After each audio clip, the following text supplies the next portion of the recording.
unless you can clearly convince or draw the connection between this is my skill set and this is how it's going to apply or be used in your business or in this business to drive revenue or to create value, your application is not going to get a second thought. And that's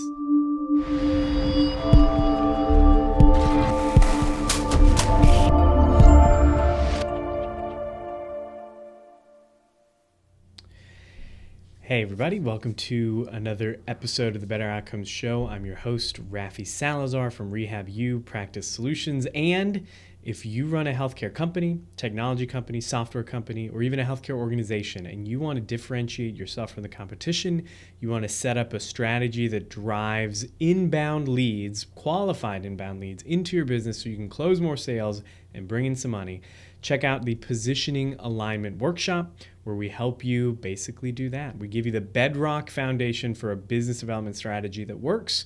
You can learn more about that at positioning.rehabupracticesolutions.com. That's positioning.rehabupracticesolutions.com, or you can just go to rehabupracticesolutions.com, and I'm sure there's a button somewhere that you can click and it'll take you there. So, alrighty. This week is, I believe, one of the last episodes that we will do on this series of non-clinical transition, or how to transition from a staff clinician into more advanced roles, whether they be leadership within a corporate entity or whether they be entrepreneurship, or business ownership, consulting, things like that. So I'm basically going to give you 1, 2, 3, 4, 5, I would call them key skills that you need to have as a clinician if you're wanting to step outside of the clinic and into more managerial roles, executive roles, entrepreneurship and business roles, you name it. And I'm going to basically, what I'm going to do is I'm going to list them out and I'm going to kind of dive into each one. So the first skill is what we're going to call it. It might be even a character trait. The first skill is going to be intentional planning about your career. What I mean by this is, and I'll dive into it more, so basically not remaining pigeon-holed in your clinical mindset. So that's number one, an intentional planning about your career. Number two, communication skills, whether they be interpersonal communication skills or cross-functional communication skills, data skills, understanding data and how to manipulate it or analyze it and use it for making decisions. You need to have leadership skills and people management skills. We call them stakeholder management sometimes it's people management. And then you need to have the ability, we call it high-level vision, or I call it high-level vision, but the idea to see the big picture or thinking big picture, so big picture mindset, if you would. So let's dive into each of those, and I will basically give you what I think about them, how you can develop them, and how that translates into getting out of the clinic and into a more managerial or administrative role, maybe in your healthcare company or organization, maybe as a health system or something like that, or starting your own business. So the first one, intentional planning. And this is really just a mindset for growth, maybe even is what we call it. One of the big things that holds clinicians back, I see this all the time when I'm browsing through social media, maybe I'm posting something for the business or something, and I'm in a lot of these groups that are like non-clinical work for clinicians or non-clinical transition or clinician transition, all these kind of things that are talking about pulling out of the clinic and becoming more of a quote-unquote business employee, a more white-collar employee. The problem that I see with a lot of the posts in there, a lot of the advice in there sometimes even, is that you get things, this is the essentially, I'm going to lay the sentiment out and then I'm going to tear it apart. So the sentiment is, our skills as clinicians translate into more than just treating in the clinic. We should be able to get paid for that, right? Like we should be able to get these jobs. The big problem and fallacy there is that while some of those skills might be applicable outside of the clinic and direct clinical care, unless you can connect the dots for a future employer, a prospective employer, you're just a clinician. And I don't want to say that disparagingly, you're just a clinician, but unless you can clearly convince or draw the connection between this is my skill set and this is how it's going to apply or be used in your business or in this business to drive revenue or to create value, your application is not going to get a second thought. And it's not because your skills don't translate, it's because you haven't done a good job of making that connection known. So that's step one, is being able to connect those dots for a potential employee or employer. The other piece is a lot of times clinicians get pigeonholed into viewing everything through the mindset of a clinician, through the viewpoint of a clinician, which means the continuing education that they pursue, the professional development opportunities that they pursue are all about growing in your clinical skills. And while that is great if your goal is to become a master clinician, it is not great if your goal is to get out of the clinic and do administration. Some of these other things, like communication skills, the growth mindset or the high-level vision skills, being able to lead people, those are all skills that are not clinical. They're not clinical. They're not solely for clinicians. You know, the CEO of Walmart, for example, has to manage people, has to communicate, has to have those high-level skills, has to understand data, and be able to use it to make decisions. So those are the two big things. Like, number one, just because you have the skills doesn't mean that those are clearly communicated to a potential employer. And number two, if you're only thinking in terms of your skill set or your discipline, you're not going to expand those ancillary areas that you need in order to get into some of those roles. So that's number one. So how do we get there? How do you as a clinician become the person that is an ideal candidate for some of these C-suite roles or management roles or administrative roles or quote-unquote non-clinical roles? The biggest piece of advice that I can give people, and that I do give people all the time when they come through the clinic or when they talk to me at conferences and stuff like that, is become somebody that is well read or learned outside of the specific discipline of your clinical expertise, and maybe even sometimes healthcare. So I'm going to give you an example here. I have read, and I try to read 2 books a month, and I've done this every year since 2016, 2015, so almost 10 years now. Maybe 3 or 4 of them have been healthcare related. In fact, they're probably up behind me. I've got AI Doctor, which is not really a healthcare book. It's more of a healthcare technology.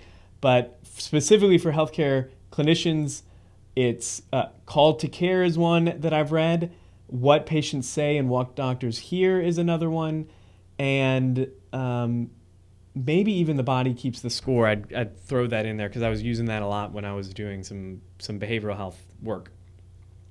Other than that, every single book that I've read has been in and around business management, technology, AI Doctor being one of them, communication, leadership, marketing. So I'm going to look over here now on this shelf, and I'm going to read you probably the top 10 books. Not the top 10, like not rated top 10, but the top 10 that I can see from here, because I've got 3 shelves here. So let's see here. The Business of Expertise, number 1, by David C. Baker. Selling the Invisible, and that's Harvey Beckwith. Switch, Made to Stick, both by Chip and Dan Heath, both great books. Essentialism, let's see here. Productivity is for Robots, Never Split the Difference, The End of Average, Predictably Irrational, Methods of Persuasion, all of these books. 80-20 Marketing. And I want to say there's probably Thinking in Bets, Influence, Cialdini, Connected, Managing Right for the First Time, Crucial Conversations. And that's about all I can see on that shelf without like really straining my neck. What do all of those books have in common? None of them are in healthcare. None of them are healthcare related books. They're all broad skill sets and sometimes even like philosophy of doing business. I know that there was one book I read a while back when I was like full-time, like 100% management consulting when I was a management consultant, associate at a firm. And that was, I think it was called The Management Myth. So all of these books that I've read none of them are specifically healthcare. In fact, all of them have those quote unquote those soft skills that translate very broadly. I've done a lot of reading in the pricing creativity and win without pitching. How do you price, negotiate, sell, and close business? All of those skills are not specific to healthcare. And in fact, a lot of the examples in those books, none of them are healthcare related. They're all business related. What has that done? One, it's done a few things. The first thing it's done is it's widened my or broadened my experience and my viewpoint. So when I look at problems now, I don't look at it as a clinician. I'm looking at it kind of what are the high level order things here, like is this a operations issue? Is this a management issue? Is this a people issue? Maybe there's a clinical component there when I'm working with some healthcare organizations, healthcare systems, but kind of what are the broad kind of value drivers? The other thing that it's done is that it's given me insight into into what works in a lot of different industries, and then I'm able to take those insights and apply them specifically to healthcare organizations. I think David C. Baker writes about this in his book, The Business of Expertise. He talks about reading and learning very widely for the sole purpose of being able to take those insights from other industries and apply them to your own specific discipline, your own specific industry. So that's, from an intentional planning standpoint, that's what I tell people all the time. Like, what you want to do is become very well versed and well learned in management theory and communication theory and business skills that are outside of healthcare, so that you're able to apply them to drive value for the organization that you end up working with or for, as either an employee or an executive or a manager, something like that. So wide reading, wide learning is how you get that first check mark. The second piece was communication, building communication skills. Now there's probably the biggest piece of that here is interpersonal communication, but this also applies to broad level communication, organizational communication. How do you structure an email, for example? Copywriting might even fall under this. How do you clearly communicate through the written word? I was just telling this to my son. He's 9. We're homeschooling him. And he was talking about writing and, I'm getting pretty good at writing. And I said, well, writing is one of the most valuable things one of the most valuable skills you can develop.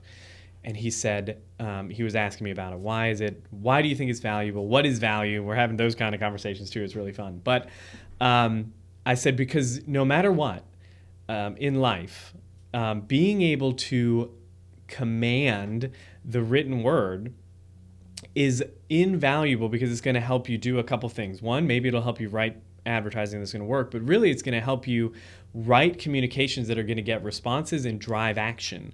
So in this world of technology-driven business, emails and written communication play a major role. I think I probably communicate with prospects and clients maybe 80% of the time written, and then 20% of the time in person, before they become actual clients and we're on Zoom calls or on at their office or whatever. A lot of the preliminary and even throughout a project, communication happens online via email or text or something like that.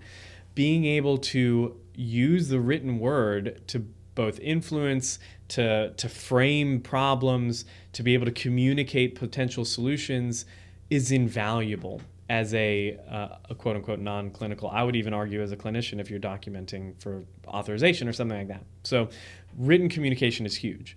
And then there's the interpersonal side of things. You are not going to get outside of the clinic and into management and into C-suite and into these business development or business-driven roles if you can't communicate effectively with people, right? So you want to begin developing those skills. There's a few different ways you can do it. There are courses on it. I know when I was going through a executive leadership series at the Department of Veterans Affairs, they put us through a interpersonal communications training, which was awesome. We covered things like the crucial conversation. There are books out there like Radical Candor is one that I really, really liked, by Kim Scott. She was an executive at YouTube. I believe she was in charge of like AdSense when they were rolling that out.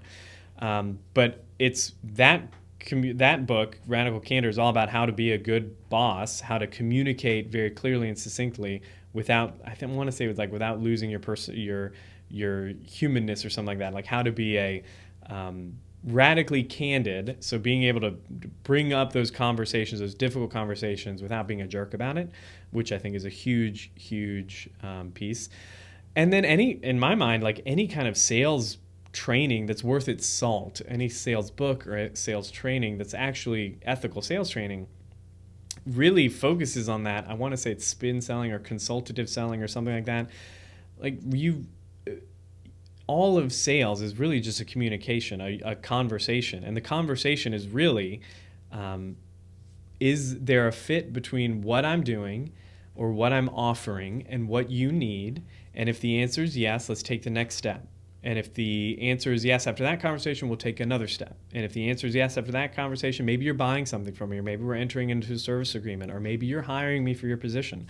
But all of all negotiations and conversations like that are just that. They're conversations. So being able to manage those skills, being able to communicate clearly and effectively, being able to get your point across in a way that is kind, compassionate, and human is very, very valuable.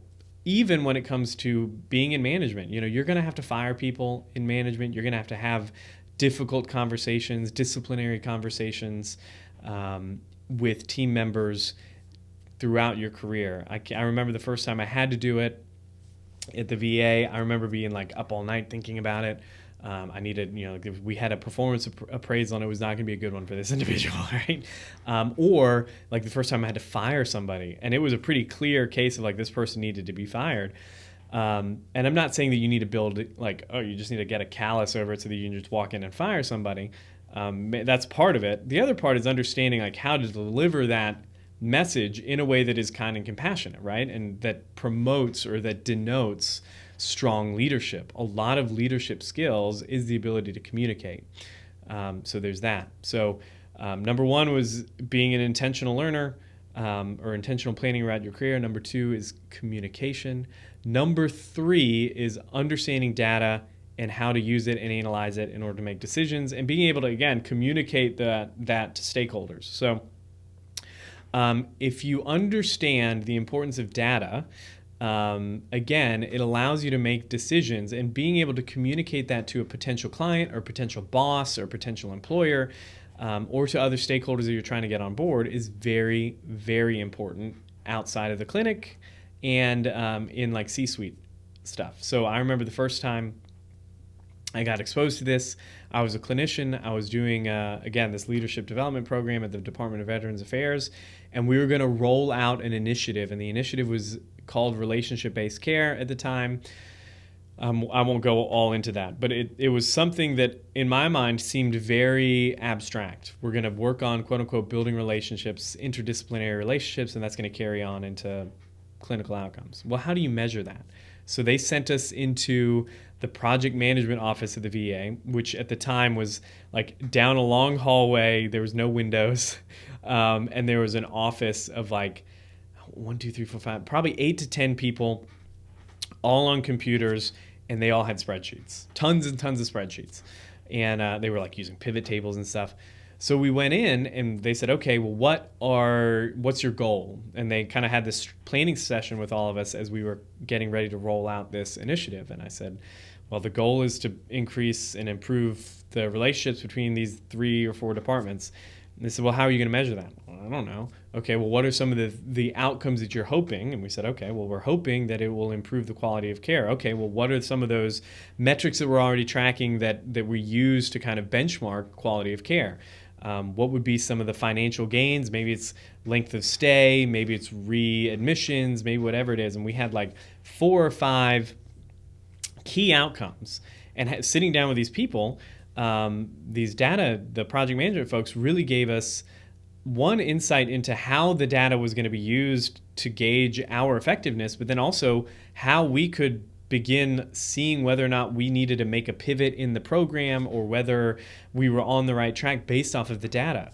So, and then we would get emails every week like these are the numbers, this is where you're at, your scorecard if you would. And then being able to take that and communicate that to leadership in the hospital and saying, okay, we initiated this. This was the number for this KPI before the program, and this is it after the program. So you can see, it improved or it didn't, it remained the same, whatever it was. So it's worth doing this in these areas or whatever. Being able to do that and communicate that, one, goes back to getting things done, and value creation, but it also helps you show and demonstrate real tangible effects and value that comes from the work that you're doing, which is, again, hugely important and necessary if you're going to be pursuing non-clinical work. I think as clinicians, oftentimes we think about this in terms of outcomes, and we're going to do an objective measure and we're going to document their progress towards their goals. It's the same thing in business, and data, and being able to analyze the data and look at the data and use it and communicate what the data is saying is how you get that. In the clinical world, it might be documentation. In the business world, it's big high-level data and key performance indicators or KPIs. Okay, so skill number 4 is the leadership piece of things, leadership and people management. You can also throw in like stakeholder management. There are 2 main areas of leadership skills that are really essential if you're going to hope to step out of the clinic and into higher level opportunities: administration, C-suite, executive, even consulting. And those 2 forms of leadership are like cross-functional is what I'll call them, and internal. So cross-functional leadership skills would be, maybe you are a department head and in a hospital system, and you're working on a project that involves 3 or 4 different departments, stakeholders from each of those departments. You're trying to achieve a goal, whatever it is. Maybe it's some kind of strategic initiative, maybe it's a project, whatever. Being able to lead, communicate, and manage that project across multiple departments, that's where the cross-functional piece comes in, is a hugely valuable skill. Or maybe you run an independent marketing firm and you get brought in by another organization, and this organization, the client organization, has maybe internal stakeholders. Maybe you're going to be working with their video development assets in-house, or they've hired 3 or 4 consultants and you're all working on a project together. The ability to communicate, to drive the project and keep it moving forward so that the client ultimately gets the outcome they want, again, hugely important and is a critical skill to develop if you want to do more than just become like a rehab manager, a departmental manager. In order to step into that higher level of responsibility and really impact on an organization, you need to be able to manage and lead across various stakeholders and departments either within that organization or a team of different stakeholders that are working on a project. So like I said, maybe you're working for a client and the client has hired 3 consultants and you're one of them.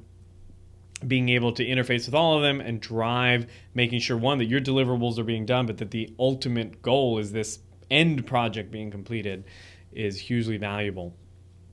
How you can learn and develop this skill is to begin small. I always say anything that you're doing, especially if you work in a hospital system and you're given the opportunity to work on committees or projects, even if it's something that you think is very simple, like the administration of or the flow of like referrals and consults between two departments. Anything that you can do that gives you exposure to that is very, very positive. One, because you can demonstrate results on like an interview or an application. The other piece is that it gives you insight into those driving factors for various, like just politics and political, jockeying isn't what we're really going for, but understanding how that dynamic works, especially like a big healthcare system or healthcare hospital or health system, is important. The other thing that you can do is really brush up on some of those interpersonal communication skills, understanding driving factors. So in my mind, like interpersonal communication skills is one of those bedrock skills upon which leadership gets built upon too. So you kind of can't skip steps here. Maybe you can build them sometimes in tandem, But being able to, one, actively listen, kind of empathetically understand where another person is coming from, and then understanding their point of view and the value drivers for that stakeholder will help you in the cross-functional piece that you're going to be doing, right? Driving to the finish line. The other area of leadership that you need to be able to develop as a clinician wanting to step out into management and into hopefully executive roles or higher level roles within an organization, or as a business owner, is going to be the day-to-day people management skills, right?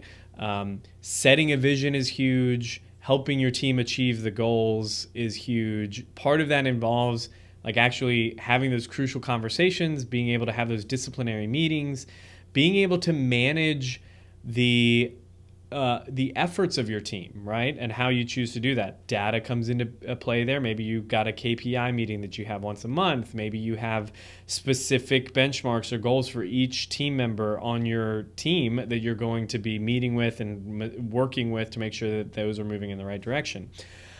I remember one of the first strategic meetings I was involved in, internal strategic meetings that I was involved in at the management consulting firm. We were having a meeting about, we were wrapping up this one phase of the project and we were moving on to another phase. And we were talking about some of the challenges, some of the benchmarks that we needed to hit, some of the goals and deliverables that needed to be turned into the client organization.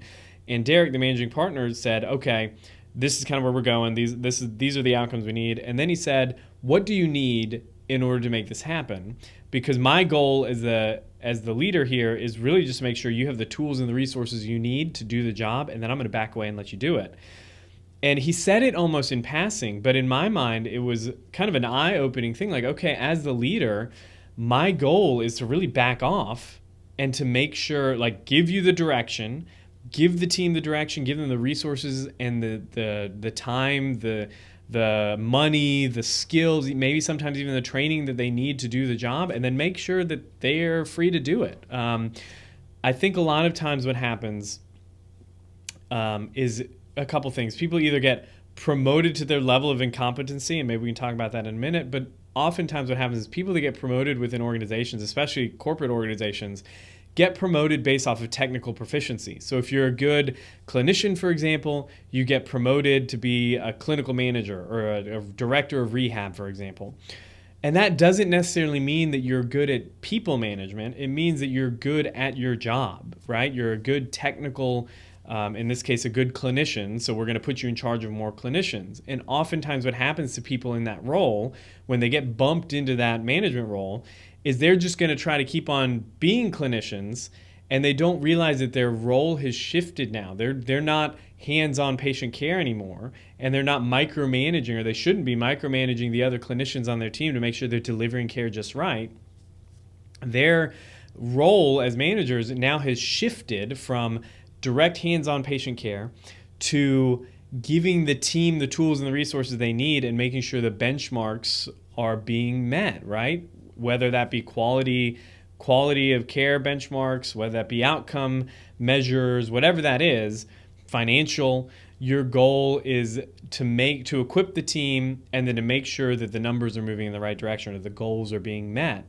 And oftentimes what happens is, as clinicians, because being clinicians is part of who we are, it's very hard to shift out of that mindset, and we just think that we get promoted into this management role and our job is to make sure everybody's delivering care the way we want it delivered, right? Or that they're doing it quote unquote right. But there's more than one way to skin a cat, and as long as patients are happy, the outcomes are where you need to be, you're doing it financially sustainably, like that is what your goal is for your team. It happens a lot for clinicians that become business owners and practice owners, is that they forget or they lose sight of the fact that as the business owner, as the practice owner, their job isn't to be a treating clinician anymore. Their job is to be the business owner and do what needs to be done for the business. Maybe that's marketing, that's signing contracts, that's making things like payroll get done.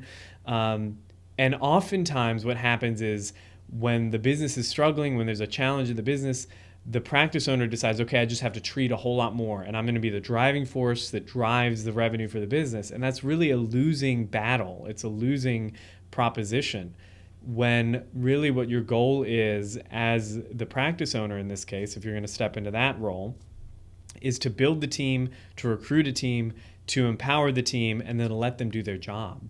I run proactive rehab and wellness, and I treat pretty infrequently at this point in time just because we've got a good team that's treating a lot. And there are patients that come in and out that I never see, that I never know. And that's, in my mind, that's almost a requirement. If the team is going to scale, I can't see every person that's coming into the clinic. I can't know every person that's coming into the clinic. But oftentimes as practice owners, when we get into it and it's a small team, it's one clinic or something like that, we feel like we need to have our hand in all of the clinical care that's taking place. So what we do at the organization is I have a KPI sheet or a dashboard, if you would, and like once a week, the leadership team, the care coordination, the marketing, business development, and the patient access team member and myself, we meet and we say, okay, where are we at on these goals? Are we going to hit them for this month? Are we not going to hit them for this month? What changes or challenges need to be addressed in order to make sure that we're getting on track to be where we want to be in 6 months, in a year, or whatever? And that has become my role now, instead of being the guy in the clinic treating patients. And that took a little bit of a mindset shift, because I came again from management consulting. So I kind of came into this after buying the practice and having been a management consultant for several years, kind of understanding that intellectually, but it is something that is a challenge when you are a clinician to kind of totally back away. And I can talk about this maybe more in a different episode. I kind of came into the organization that after I purchased it, knowing that I couldn't treat for a while because I wasn't credentialed. So it kind of forced me into that. And then I decided even after I was credentialed, like I can totally tell that there are areas of the business that are suffering now because I'm stepping up my clinical work. So I stepped back again. We hired somebody to do that work. And I feel like the business is doing pretty well now. And part of that is because I'm not bogged down doing the day-to-day treatment or the day-to-day patient interactions. Not that I don't enjoy it. I love treating patients in the clinic. I just know that the business needs more of me than that, right? So, okay, leadership and people management, empowering your team. The last thing that you need, the last skill or attribute or characteristic that you would need in order to step out of the clinic and do really high-level impact stuff is being able to understand big picture, having a big picture mindset. I call it high-level vision. But the way I've heard it described is this. People that are, especially in healthcare, clinicians that are in the clinic every day treating, are very much focused on small picture stuff. They're worried about Mr. Smith in this case and their plan of care and their outcomes. And then they're worried about Mrs. Jones is coming in at 2:00 and their plan of care and their outcomes. High-level executives and even managers and administrators are charged with long-term value creation and big picture vision, whereas day-to-day employees and clinicians are worried about those short-term. In order to step into that role, you need to begin cultivating, even if you're in a position where you are a clinician treating patients every day, you need to begin thinking about the work that you're doing and what it is, the part that it plays or the role that it plays in achieving value creation long-term. Because in order to be able to manage those things, you need to understand them, right? And in order to get those jobs, sometimes get those roles, get that promotion, you need to be able to communicate to leadership that you understand, that you have that big, high-level vision, and that you are at least understand the impact that the work that you're doing has on those long-term goals, visions, desires, etc. How you can get that? How do you get that? A lot of it comes from understanding, like having those, if you have access to a leader, a C-suite, an administration or something like that is more than willing to have a conversation with you, like take them out for coffee or have a coffee with them if they'll give you 10, 15 minutes of your time and just ask them about it. Like, how do you think about this problem, or how do you think about this initiative or the work that we're doing? How does that play into large picture stuff, and understanding how your little niche or your little corner of the organization fits into the big picture, and being able to, one, show leadership that you're interested in that will already put you on their radar for later. If you are looking at getting out of your organization and doing it, maybe you're wanting to start your own business, maybe you're wanting to become a freelancer or whatever, still taking the time to understand it if you have that resource is invaluable. But then also begin looking at everything that you're doing as asking yourself the question, why does this matter? Why does it really matter? Does it matter for, and I don't want to get in trouble here with clinicians, but does it matter that this specific patient has positive outcomes? Yes or no? And if it does, why? And it's not, sometimes you're looking at the business case here, not looking at the interpersonal case, which as clinicians is difficult sometimes. The business case why Mr. Smith needs to have positive outcomes is not because Mr. Smith's quality of life is going to be improved. Of course, that is a byproduct, and that is one of the goals. But it's to drive outcomes across the organization. Maybe there's financial metrics and impacts. Maybe there's marketing and communications and PR pieces associated with that, right? Like if Mr. Smith has positive outcomes, he refers his friend, his neighbor, he leaves us a good rating and review. There's obviously the financial benefit that we get from charging and billing for those services, all of those things. But you need to start thinking about what you're doing and how it plays into the grander scheme of the organization. And then think about how you can communicate that to other stakeholders.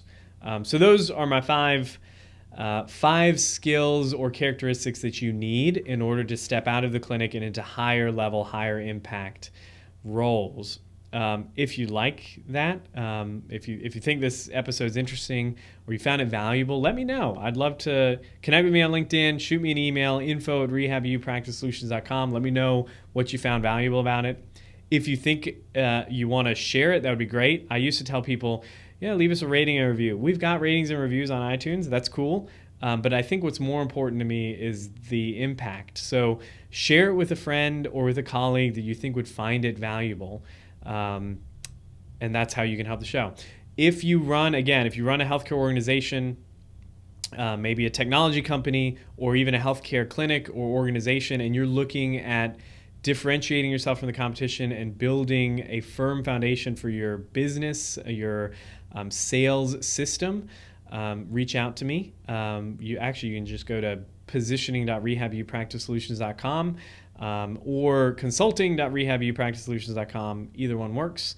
If you want to hire me to speak or come to your organization and do some training, you can learn more about that at speaking.rafisalazar.com. Until the next time, folks, be safe, be healthy. I will talk to you then.